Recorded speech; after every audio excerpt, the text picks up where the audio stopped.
Hello everyone, group D के next set में आपका स्वागत है। ये वाला सेट आपका होगा 25 तारीख का शिफ्ट 3। ठीक है, सारे शिफ्ट इसके बैक वाला अपलोड कर दिया गया है। कुछ बीच में 2-4 लगता है इसमें छूटा हुआ है, उसको मैं करा दूंगा इसी सिलसिले में। तो चलते हैं इस क्वेश्चन को देखते हैं क्या क्या पूछा गया है शिफ्ट में। तो पहला क्वेश्चन आपके सामने ये रखा गया है, आसान सा दिख रहा है। क्या बोला गया, रूट अंडर 729 मतलब बाहर निकलेगा कितना हो जाएगा 27। 27 बट्टा कितना 15 गुने 25 बट्टा कितना 81 बाहर आएगा 9 गुने 15 और ये बाहर आएगा तो कितना 15। कोई दिक्कत ही नहीं, ये कट गया भाई साहब। 9 तिया 27, 3 पंचे पचे 25, आंसर विल बी 5। एक का आंसर है, आसान सा सवाल था। अगला क्वेश्चन क्या बोल रहा है, वर्तमान में एक पिता की आयु उसके 3 बच्चे की आयु का योगफल के दोगुनी है। ठीक है, 15 वर्ष बाद पिता की आयु उसके बच्चे की आयु के योगफल के बराबर होगी। आज से 15 वर्ष बाद पिता की आयु क्या होगी। ठीक है, देख लेते हैं। वर्तमान में पिता की आयु उसके 3 बच्चे की आयु से योगफल की दोगुनी है। ठीक है, तो पिता को फादर मान लें एफ, 3 बच्चे C1 C2 C3 कर लेते हैं C3। ठीक है, कोई दिक्कत नहीं है। उसकी 3 बच्चे की आयु का योगफल की दोगुनी है, दोगुनी है भाई। यदि ये दो गुने हैं तो मतलब क्या, इसको दोगुने करेंगे तो बराबर हो जाएगा योगफल की दोगुनी। ठीक है, 15 वर्ष बाद पिता की आयु उसके बच्चे की आयु के योगफल के बराबर हो जाएगा 15 वर्ष बाद। ठीक है, 15 वर्ष बाद, तो 15 वर्ष बाद पिता क्या हो जाएगा एफ फादर 15 और बच्चा क्या हो जाएगा C1 C2 C3 और प्लस कितना 15 या 45 क्योंकि 3 बच्चा है। 3 बच्चा जब 15 वर्ष आगे जाएगा तो 15 15 15 सब में ऐड होंगे ना, मतलब 45 ऐड होगा तो 45। डन है। तो पिता का बोल रहा है आयु निकाल देंगे। अब बताइए ये C1 + C2 + C3 की वैल्यू क्या हो जाएगा F/2, क्योंकि ये 2 यहाँ पे आ जाएगा। तो सिंपल कहानी, इसका वैल्यू F/2 रख देंगे तो F+15 और ये हो जाएगा F/2 + 45। इधर जाएगा तो हाफ हो जाएगा ये F/2, इधर जाएगा 30 हो जाएगा तो F बराबर कितना 60 साल का। मतलब फादर कितने हैं, प्रेजेंट वाला माने थे 60 साल के होंगे। आंसर 60 होगा नहीं, क्योंकि बोला जा रहा है अभी से आज से 15 वर्ष बाद पिता का आयु क्या होगा। तो 60 15 क्या होगा 75 साल, 75 विल बी आंसर। इसको ऑप्शन में एक में 60 देना चाहिए था। ठीक है, 60 देना चाहिए था। 50% बच्चे मारते आया आंसर, उसके बाद देखना ही नहीं है मांग क्या रहा है, मार देना है बस। ठीक है, इस बात को दिमाग में रख के थोड़ा मतलब मांग क्या रहा है इस पे दिमाग चलाना है। आइए, निम्न से कौन सी साधारण बिल निश्चित आवर्ती मतलब किस में निरूपित कर सकते हैं, वही होगा। क्या है 0.3125, उसके बाद रिपीटेशन शुरू है 125 मतलब यहाँ ऊपर में रेकरिंग हो जाएगा। ठीक है, रेकरिंग हो जाएगा मतलब क्या लिखेंगे आप 31 25 माइनस क्या 3 जिसपे नहीं उसको माइनस करेंगे, बट्टे में कितना 1 2 3 है 9 1 2 3 और यहाँ पे क्या इसके बदले 0 रखेंगे। ठीक है, जो रेकरिंग होता है उसके बदले 9 रखा जाता है, जिसपे रेकरिंग नहीं होता नीचे में उसके बदले 0 रखा जाता है। तो 0 रख दिया। अब ये बराबर कितना हो जाएगा 3122 बट्टा ये 9 9 9 होगा। अब ये कट रहे हैं भाई साहब, देखते हैं। सर 9 से कटेगा, कटेगा कट रहा है ये 9 9 1 1 0 यहाँ पे 9 तिया 27 4 9 पंच 5 9 चौका 36 36 6 और 27 27 4 42 36 36 6 62 कुछ गलती हो रहा है क्या ये 31 2 25 3 निकला 22 4 3 7 1 8 ही हो रहा है। कहाँ कट रहा था ये तो कट नहीं रहा था भाई। 2 3 ये 2 3 9 से कहाँ कट रहा था, ये 9 से नहीं कट रहा है। नहीं कैसे कटेगा 3 1 4 4 8 ही हो रहा है, 9 से कैसे कटेगा भाई साहब, क्या कर दिया आपने। नहीं कट रहा है भाई, ये 9 से नहीं कट रहा है। ठीक है चलिए 2 से कटेगा। 9 से नहीं कटा ना, मैंने सोचा ये 9 हो रहा है ऐड करके, नहीं हो रहा है। ये 2 से कटेगा 2 2 चौका 8 एक मिनट 2 चौका 8 1 2 में 18 2 में 18 5 2 1 2 2 पंचे 10 2 छक्के 12 मतलब 15 61 बच्चा बट्टा 9 4995 कौन से सिविल विज्ञान। ठीक है, हमें लगा उसको ऐड करके 9 हो रहा है मगर वो 8 ही हो रहा था। ठीक है, तो मैंने 9 से काटने की कोशिश कर ली। आइए अगला क्वेश्चन पे आइए। 4, ये क्वेश्चन कैसे बनेगा भाई। क्या दे रखा है यहाँ पे, दिया है जो a cube plus b cube plus c cube का वैल्यू क्या होगा। तो यहाँ पे क्या होने वाला है देखिए, एक फॉर्मूला याद होगा a cube plus b cube plus c cube बराबर 3abc होता है। यदि a plus b plus c बराबर 0, क्या होता है a cube plus b cube plus c cube बराबर 3abc होता है। यदि a plus b plus c बराबर 0, तो यहाँ पे चेक करना होगा आपको जो ए प्लस बी प्लस सी 0 हो रहा है, यदि 0 हो गया मतलब 3abc कर देंगे। तो यहाँ पे 0 करने के लिए तीनों को ऐड करेंगे तो ए से ए कट जाएगा, ये कट रहा है बी से ए कट रहा है, सी से कट रहा है, मतलब 0 हो रहा है, मतलब क्या होगा 3abc होगा। 3a कितना है, a minus b, b minus 2c, b c मतलब क्या हो जाएगा 2c माइनस ए। ठीक है, तो कौन सा हो जाएगा, ये वाला हो जाएगा, बी हो जाएगा आंसर। सही है, बात समझ में आ रहा है, 2c माइनस ए लिखिए और माइनस ए प्लस 2c लिखिए, बात बराबर। ठीक है, चलिए अगला क्वेश्चन पे। 5 नंबर क्वेश्चन क्या बोल रहा है, एक राशि को साधारण ब्याज पे एक निश्चित वार्षिक दर पे 2 वर्ष के लिए निवेश किया गया, यदि इसे मौजूदा दर से 2% अधिक पर वार्षिक दर पे निवेश किया होता तो 2 वर्ष में अर्जित साधारण ब्याज 240 रुपया अधिक होता। निवेश की गई ज्ञात करें, राशि ज्ञात करें। देखिए मतलब 240 रुपया अधिक होता, क्यों होता 240 अधिक, बताइए। रेट परसेंटेज कुछ बढ़ाया है, 2% बढ़ाया है और 2 वर्ष का बढ़ाया है, मतलब क्या, 2 दूना 4, 4% के कारण कितना बढ़ रहा है, 240 रुपए एक्स्ट्रा हो रहा है। तो बोला क्या जा रहा है, निवेश की गई राशि, निवेश की गई राशि मतलब क्या, मूलधन चाहिए इनको, मूलधन चाहिए, मतलब कितना परसेंट का वैल्यू दे रखा और कितना पूछ रहा है आपको। देखिए 2% और 2 दूना 4% का वैल्यू दे रखा है क्वेश्चन में, कितना 4% का वैल्यू किसके बराबर है, 240 के बराबर। 1% बताइए कितना हो जाएगा, 4 छक्के 60 हो जाएगा। चाहिए कितना आपको, सर मूलधन की बात कभी भी करेगा जिंदगी में तो हमको 100% निकालना पड़ेगा, मतलब 1% का वैल्यू यदि 60 तो 100% का वैल्यू कितना हो जाएगा, 100% का वैल्यू हो जाएगा 6000, 6000 हो जाएगा। तो 6000 कौन सी वाली answer, D will be answer, क्या हो जाएगा, डी विल बी आंसर। ठीक है, चलेंगे अगला क्वेश्चन पे। चलिए,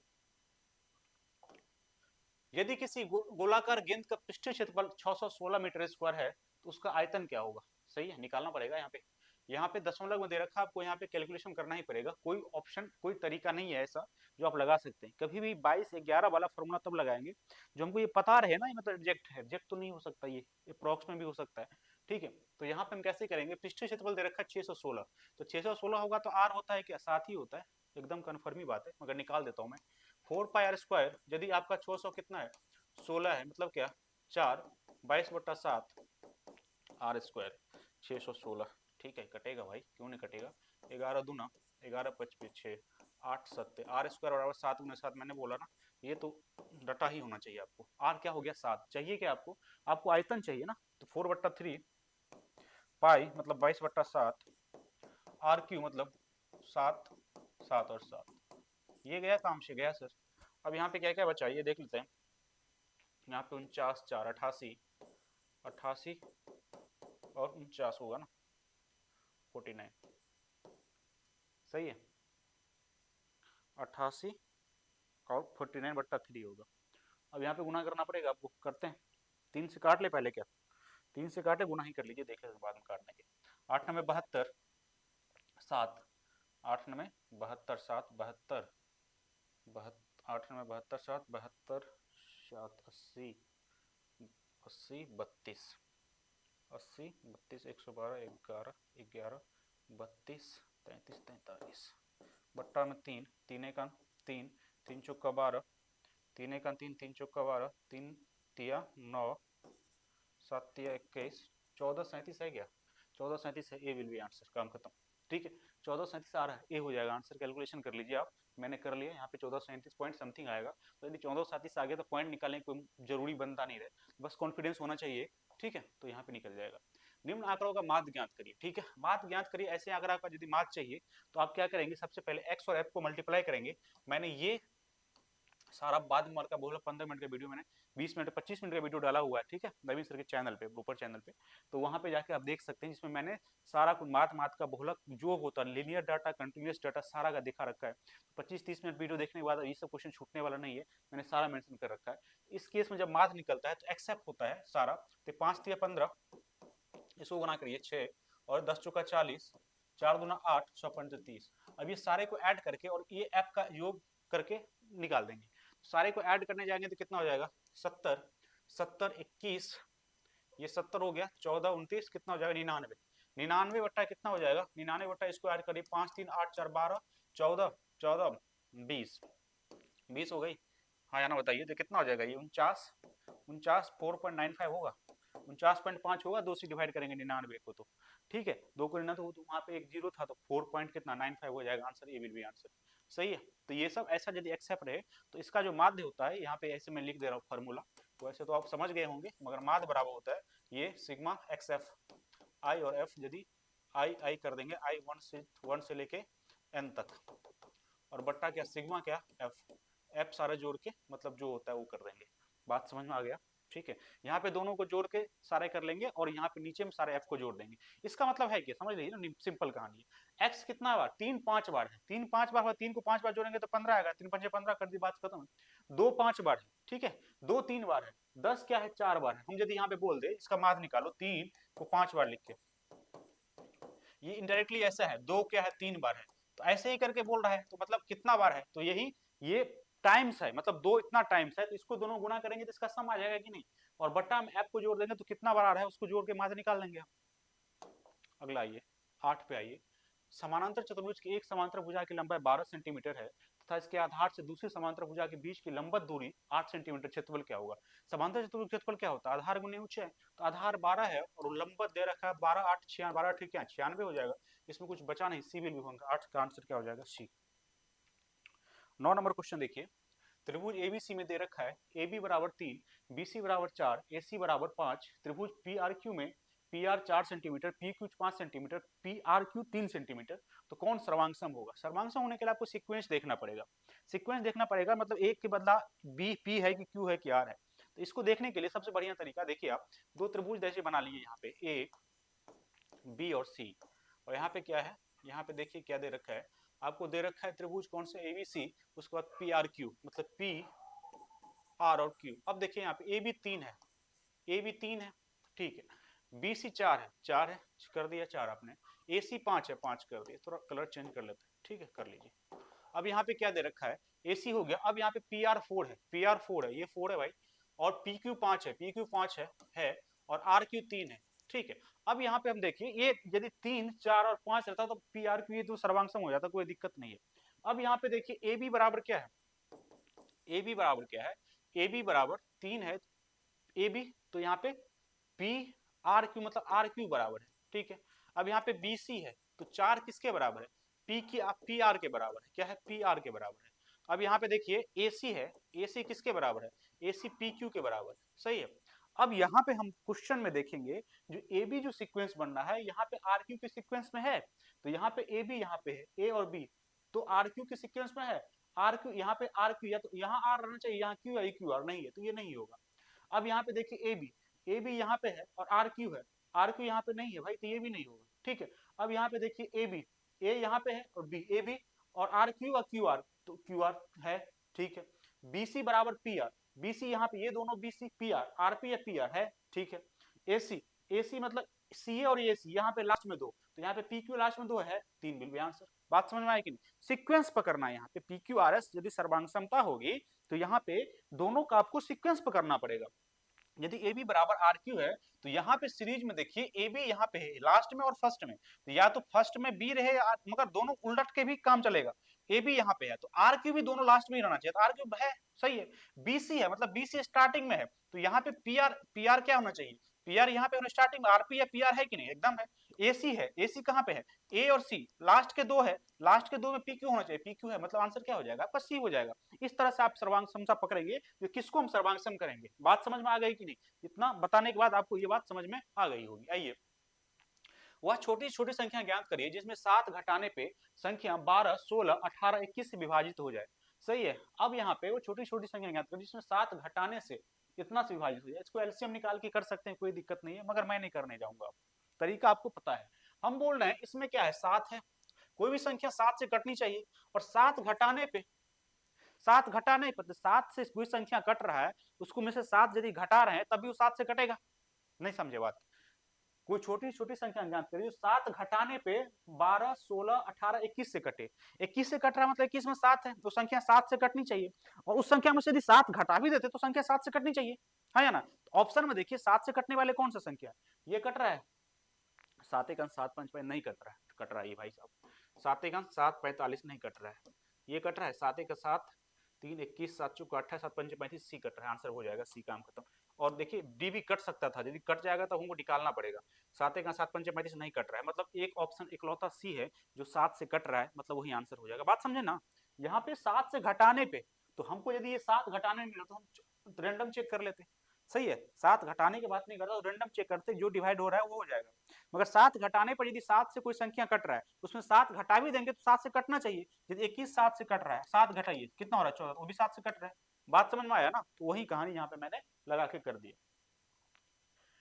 11 नंबर, एक दुकानदार ने 28,000 के अंकित मूल्य वाले वस्तु को 10% और 15% की क्रमिक छूट दी, तो वस्तु का विक्रय मूल्य ज्ञात करिए। तो दो छूट लगा दीजिए, 28,000 है, 28,000 एक 10% मतलब 10% मतलब छूट 9/10 और 15 मतलब क्या 3/20 ना, 3/20 मतलब 17/20। अब यहाँ पे ये कटा ये कटा ये कटा, ठीक है, 2 से कटा कितना 1 4, ठीक है 0। अब यहाँ पे क्या होगा अब देख लेते हैं, अब देख ले, ये क्या हो जाएगा 126 और 17 करना पड़ेगा गुना, 7 के 42, 4 14 18, 6 24, 2 2 9 11 1 2, 21 42 कौन सी है, 21 42 कौन सी भाई, लास्ट वाली, 21 वाली लास्ट वाली एक जीरो आएगा, मतलब डी विल बी आंसर। ठीक है, तो आपको इस तरह से करना पड़ेगा। डन है। वैसे डिविजिबल वाला कुछ लगा ले, छोड़िए कोई आंसर नहीं। गुना थोड़ा फास्ट होनी चाहिए, कैलकुलेशन को ठीक करने के लिए एक ही तरीका है, जो गुना को थोड़ा फास्ट करना पड़ेगा, काम चल जाएगी। ठीक है, 17 68 का मध्यानुपात ज्ञात करिए। ठीक है, 17 और 60 का प्रोपोर्शन, मध्यानुपात, मध्यानुपात मतलब बीच वाली बात कर रहे हैं। ठीक है, तो मध्यानुपात का जब बात करेगा तो रूट अंडर क्या होगा 17 गुणे 68, तो यहाँ पे निकलेगा क्या 17 दो चौका 68, एक 17 निकलेगा, 4 है तो 2 निकलेगा, मतलब क्या 34 हो जाएगा। 34 कौन सा है, सी में आंसर, 12 का क्या हो जाएगा सी। आइए, मैं 10 किलोमीटर प्रति घंटा की चाल से चलता हूँ और 2 घंटे में गंतव्य स्थान पे पहुंचता हूँ। यदि अपनी चाल 5 किलोमीटर प्रति घंटा से वृद्धि करता हूँ तो गंतव्य स्थान कितना देर में पहुंचूंगा। 10 किलोमीटर से जा रहे हैं 2 घंटा में, तो कितना दूरी जा रहे हैं 10 गुने 2। अब यहाँ पे क्या करना है, आप 5 किलोमीटर वृद्धि कर लिए तो 10 पंचे 15 जा रहे हैं, टाइम कितना लगेगा बताइए, निकालना ही है टाइम। तो टी बराबर कितना हो जाएगा 20/15 मतलब क्या 4/3, ये कितना घंटा हो गया ये बताइए। मिनट निकाल लेते हैं, कितना हो गया ये हो गया 20 मतलब 80 मिनट हो गई, 80 मिनट हो गया, आंसर 80 मिनट होगी नहीं, कितना ज्यादा लग रहा है वो पूछा जा रहा है। पहले कितना लगता था 2 घंटा 120 मिनट, अब लग रहा है 80 मिनट, कितना कम लग रहा है 40 मिनट, वही पूछा जा रहा है। तो बी विल बी आंसर, 13 का आंसर क्या हो जाएगा बी, 13 का आंसर हो जाएगा बी। 14 नंबर क्वेश्चन पे ये 14 नंबर क्वेश्चन बोल रहा है निम्नलिखित समीकरण चिन्ह पर इस वाट पे क्या होगा, क्या होगा भाई साहब। यहाँ पे देखिए ये 23 23 प्लस क्या 17, ठीक है, भागा क्या 2, गुने क्या 5, माइनस क्या 42, प्लस क्या 644। अब यहाँ पे क्या होगा ये कितना 30 40 2 20 100 माइनस 42 644, इधर जाएगा 602, तो आंसर क्या हो जाएगा, अरे कुछ गलती किया क्या मैं, 40 40 होगा ना ये 24 70 40 बाई 2 20 गुने, अरे रे यहाँ पे ये क्या है भाई 0.5 है तो उसको 5 नहीं मान सकते ना, 5 कैसे मान 4 ही मानेंगे ना, उसको गुने 4 और माइनस है ये। ठीक है, तो यहाँ पे 20 चौका 80 होगा ना, ये 80 होगा, ये होगा 80, 80 हो जाएगा तो इधर कितना हो जाएगा ये 38 और 6 4 4, ये हो जाएगा कितना 682, बी विल बी आंसर। ठीक है, यहाँ पे क्या अप्रोक्स में लेना है क्योंकि बोला जा रहा है, यहाँ पे पॉइंट वाला यदि 0.9999 है तो इसको क्या मान के चलेंगे आप 44 मान के चलेंगे। ठीक है, आइए, निम्नलिखित लाइन ग्राफ के राज दे रखा है, इस पे बोल रहा है कि आपको टोटल क्या मांग रहा है, देखिए क्या मांग रहा है।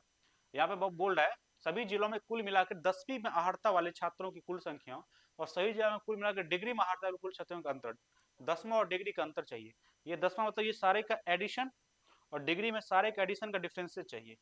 ठीक है, तो एडिशन कर लेते हैं, कितना हो जाएगा 640 640 7 900 9 12 12 40 12 40 13 20 14 20 14 20 14 80 16 80 16 80 16 80 17 1900 1900 भाई, और डिग्री में कितना देख लेते हैं 300 कितना हो जाएगा 5 640 600 840 840 900 1100 11 3 14 20 14 20 14 40 17 40 17 40 17 40 17 40 18 20 18 20 21 20 21 20 मतलब 2120 में से 1900 जाएगा तो 220 आ जाएगा। 220 आंसर है क्या, 220 आंसर है, 220 आंसर है सी विल बी आंसर। ठीक है, तो आपको थोड़ा जोर स्पीड में होनी चाहिए। ठीक है, कैलकुलेशन जोर और गुना जितना स्पीड में कर लेंगे ना तो काम हो जाएगी, काम खत्म है।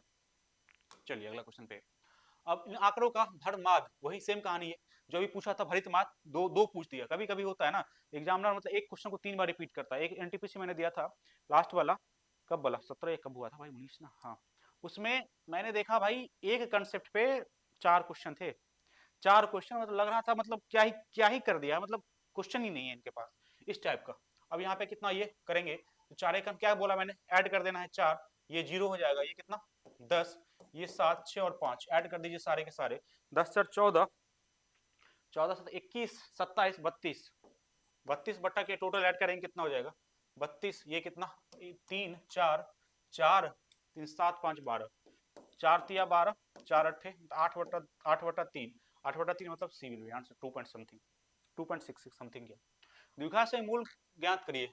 अब बताइए इसका मूल क्या होगा, 12x², इधर जाएगा तो 27x बराबर 0, कॉमन ले लीजिए ना, कितना 3x कॉमन लीजिए, 4x - 9 बराबर 0, तो x बराबर 0 और x बराबर कितना 9/4, 9/4 मतलब बी विल बी आंसर। आसान सवाल। क्या बोल रहा है, एबीसी ने 20:15:12 के अनुपात में निवेश के साथ एक व्यवसाय शुरू किया। 3 महीना बाद ए सी ने अपना निवेश आधा हिस्सा निकाल लिया और उसके अगले 9 महीना के बाद तीन तीन कितना 3,23,000 का लाभ हुआ, तो सी का कितना हिस्सा होगा। ठीक है, अब देखिए एबीसी है, एबीसी है, एबीसी कितना है भाई, यहाँ पे सबसे पहले निकाला कौन ये बताइए, केवल सी निकाला 3 महीना बाद, 3 माह बाद। ठीक है, तो यहाँ पे ए 20 है तो ये तो कितना 12 महीना रखेगा, और यहाँ पे सी ये 15, ये भी 12 महीना रखेगा। सी कितना रखेगा, सी टोटल जो है 12 रखेगा 3 महीना और 6 रखेगा कितना 9 महीना। सही है, अब देखिए यहाँ पे गुना करके देखिए 240, ये 15 गुने 12 रखिए कटना ही है, और यहाँ पे कितना 36 और 54 कितना हो गया 90, 30 से कट रहा है, कट रहा है, 30 से कट करेंगे तो ये कितना हो जाएगा 8, ये करेंगे तो 6 और ये करेंगे 3 हो गया। अब चाहिए क्या इनको, सी का हिस्सा चाहिए ना, तो टोटल कितना दे रखा है आपका 3,23,000, तो 17 का वैल्यू दे रखा है इतना, 17 कितना 8 14 3 17 ही ना, 17 का वैल्यू कितना 3,23,000, यहाँ पे 1 2 3, एक का वैल्यू कितना 17 का 17 और यहाँ पे 9 19,000 आया। चाहिए किसका वैल्यू, सी का वैल्यू चाहिए, मतलब 3 का वैल्यू 19,57 चाहिए, 19,57 कौन सा ए विल बी, 19 का आंसर है, 19 का आंसर है 20 पे आइए। ठीक है, तो इस सवाल को ऐसे करना है, कैलकुलेशन थोड़ा मतलब प्रॉपर रहना चाहिए इस सवाल के लिए। किसी स्टोर में लाभ क्रैमुल से 260% के बराबर है, यदि विक्रैमुल दे रखा है तो क्रैमुल मतलब 260 मतलब क्या 260 मतलब 260/100, ये कट गया मतलब क्या 13/5, मतलब क्या 5 क्या है सीपी है, ये क्या है प्रॉफिट है। सही है, दे क्या रखा विक्रय मूल्य, विक्रय मूल्य दे रखा है मतलब लाभ और सीपी यदि आपको पता हो गया 13 5 18, 18 का वैल्यू कितना है, 18 का वैल्यू दे रखा 7200, एक का वैल्यू होता है 18 चौका 72 400। चाहिए क्या क्रय मूल्य चाहिए, 5 का वैल्यू चाहिए, तो एक का वैल्यू 400 तो 5 का वैल्यू कितना 2000, 2000 चाहिए, 2000 कौन बी विल बी आंसर, 20 का आंसर बी। त्रिभुज है ये नहीं है, त्रिभुज पी क्यू आर में दे रखा है क्या पी क्यू आर, त्रिभुज पी क्यू आर में क्यू दे रखा है 90, पी क्यू आर क्यू दे रखा है 90, 90 पी क्यू 3, पी क्यू 3 और क्या पी आर 6, पी आर 6, तो पी आर क्यू चाहिए, एंगल क्या होगा, तो यहाँ पे समकोण त्रिभुज है, कोना क्या साइन, साइन आर का बात करेंगे तो साइन सामने बट्टा मतलब पी बट्टा एच, तो पी 3/6 मतलब क्या 1/2, आर क्या हो जाएगा आपका साइन हाफ कितना 30 डिग्री पे होता है, तो 30 डिग्री होता है तो डी विल बी आंसर, 21 का आंसर क्या हो जाएगा डी, 21 का आंसर डी। 22 उस घनाभ का आयतन ज्ञात करें जिसकी लंबाई चौड़ाई ऊंचाई दे रखा। भाई क्या सवाल पूछा, 12 10 और 15 गुना कर देना बस, 180 होगा लास्ट में, लास्ट में क्या 180 ही होगा। हाँ गलत मार दिया मैंने, आप भी मार देते ऐसे, यहाँ पे मीटर क्यू स्क्वायर में डिफरेंस दे रखा है भाई, तो मीटर क्यू होगा ना, जब क्यू की बात किया जा रहा है, जब घनाभ की घन आयतन की बात करेगा तो मीटर गुने मीटर गुने मीटर मतलब मीटर क्यू होता है, और यहाँ पे स्क्वायर दे रखा है। ठीक है, सवाल तो आसान था मगर गलत होने की संभावना थी भाई इसमें। ठीक है, आइए तो इस पे दो पाइप ए और बी एक टंकी को 5 घंटे और 8 घंटे में भर सकता है, सी उसी टंकी को 10 घंटे में खाली कर सकता है, जब सभी पाइप एक साथ खोल दिया जाए तो उस खाली टंकी को भरने में कितना समय लगेगा। ए कितना में भर रहा है, कितना में 5 में, बी कितना में 8 में, सी कितना में भर रहा है उसको 10 घंटा में खाली कर रहा है, भर नहीं रहा है। ठीक है, माइनस लगा दीजिए, तो यहाँ पे क्या होगा, यहाँ पे इसका 40 40 होगा, 40 5 8 40 8 5 40, ये 4, तो टाइम कितना लगेगा 40/8 5 13/9, सही है। तो यहाँ पे क्या हो जाएगा, 9 चौका 36, 4, 4 से 4/9, 4 से 4/9 घंटे कौन है, बी विल बी, आंसर, काम खत्म है। 24 निम्नलिखित मतलब क्या होगा, तो यहाँ पे निकालना पड़ेगा, 126 है गुने क्या 15 हो जाएगा ये, माइनस क्या 603 बराबर 261 या 262, 262 प्लस एक्स। अब इसको एक साइड ले लें, इसको इधर ले लेते हैं, इधर ले लेंगे तो कितना हो जाएगा ये 126 गुने 15 तो है ही, ये इधर जुट जाएगा माइनस में, तो 800 क्या हो जाएगा 65, 865। अब इसको 15 से गुना क्या ही करना, ये आधा करके जोड़ दीजिए, 6 3 मतलब 9, 189 इतना आएगा, 865 घटेगा मतलब क्या हो जाएगा 1025 होगा, 1025 है, ए विल बी आंसर। थोड़ा कैलकुलेशन जैसे मैं फास्ट कर रहा हूँ, आपको भी थोड़ा करिए, ठीक है। जोड़ी घटाओ था इसमें, दो संख्या का लघुत्तम समापवर्तक 385 है, उसका महत्तम समापवर्तक 7 है, दोनों संख्या का योग 112 है, तो संख्या ज्ञात करिए। जब कभी मैंने बोला, कभी भी यदि एचसीएफ दे रखा है तो संख्या को मानने में एचसीएफ को इन्वॉल्व करिए। यदि 7 दे रखा है तो एक संख्या 7x मानिए, दूसरा 7y मानिए, सही है। अब यहाँ पे लगाइए, दो संख्या गुणनफल बराबर एलसीएफ गुणे एलसीएफ, दो संख्या गुणनफल मतलब 7x गुणे 7y बराबर एलसीएम गुणे एचसीएफ, एलसीएम कितना है 385, एचसीएफ कितना है 7। अब यहाँ पे ये कट जाएगा 7 से 7, ये कटेगा 7 पंचे 35, 7 पंचे 35, एक्स गुने वाई कितना है 55, और यहाँ पे एक्स वाई माने एक रो प्राइम होगा, शाहबाज होगा, ठीक है। अब यहाँ पे दो संख्या का योग 112 है, मतलब 7x प्लस 7y बराबर 112, मतलब x प्लस वाई कितना हो जाएगा, 7 1 7 6 42, x प्लस वाई कितना 16। अब यहाँ पे देखिए एक्स और यहाँ से वैल्यू निकल सकता है, ये किसके बराबर है 11 गुने 5, तो काम खत्म है, एक एक्स 11 हो जाएगा, वाई कितना हो जाएगा 5, क्योंकि 11 5 16 होता है। चाहिए क्या, दोनों का डिफरेंस से चाहिए ना, तो डिफरेंस चाहिए तो 7x माइनस 7y, तो 7x माइनस 7y मतलब 11 में से 5 गया था कितना 6, तो 7 6 42 हो जाएगा, क्योंकि आपका डिफरेंस है संख्या का, तो 7x में से माइनस करेंगे ना, ये दोनों का मान कितना है 11 में से 5 जाएगा 6, तो 7 6 42 हो जाएगा, तो यही 42 वाला डी विल बी आंसर, काम खत्म है। ठीक है, चलिए नेक्स्ट पे। सही है, तो ये इतना ही था सवाल, तो अभी के लिए इतना ही, फिर मिलते हैं दूसरा सेट में। Thank you very much.